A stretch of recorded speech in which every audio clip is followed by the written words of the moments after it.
My next guest today was a professional footballer who looked like he had it all on the surface, but Clarke Carlisle was suffering with ongoing depression and even tried to take his own life while his wife Carrie was pregnant. Well, they both joined me last year to talk about how Clarke was coping, got an incredible reaction, and they're back today to share some very, very exciting news. It's so good to see you two.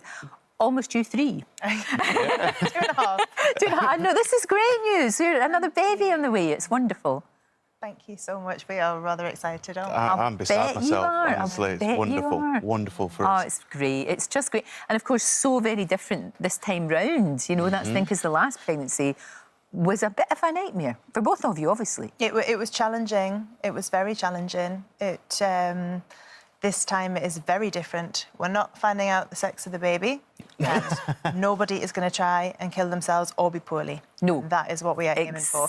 And we can talk about it. Yes. Do you know, that's the good thing? And you can almost sort of joke about it, not completely. We can just say it. We can say it. Right. And it's not comfortable to hear. No. And the fact that it's not comfortable to hear is why it's so important we come and talk to you today. Exactly. Yeah. Because you have, it's World Suicide Prevention Day today, and a lot of people will be talking about this. And the last time you were on, we got such a massive reaction, Clarke, because a lot of people at home, especially men, they don't talk about things like this, and they feel very on their own. Yes, and it's one of the key factors of especially depression, recurrent depression, and people who have suicidal tendencies, is the very thing that you need to do is the thing that the illness takes you away from. Right. It isolates you, it forces you to think that nobody wants to listen, nobody can help.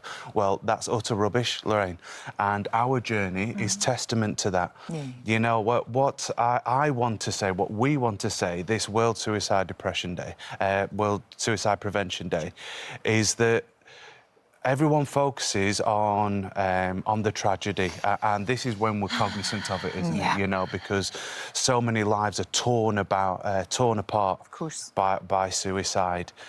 For every one of those figures that we see, that's a person. Their families, their friends, their lives that are torn apart.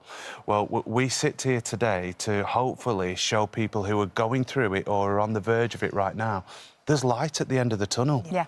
You know, that there is light. We have worked hard. I've worked hard in my recovery, you know, in my counselling. We communicate, which is hard, especially when you're a low ebb. But once you do that, you have a freedom to live a life that is balanced, that is supported, and one where you can actually tackle life with a foresight. And now we can look forward to this pregnancy and the expansion of our family. Which is incredible. With joy. I know, and what a great place that you're in. You know, compared to what it was the last time. I mean, it's very scary. For you to have been pregnant and for your poor husband who was going through hell, of course. And I'm so pleased you said it like that. She interrupts. No.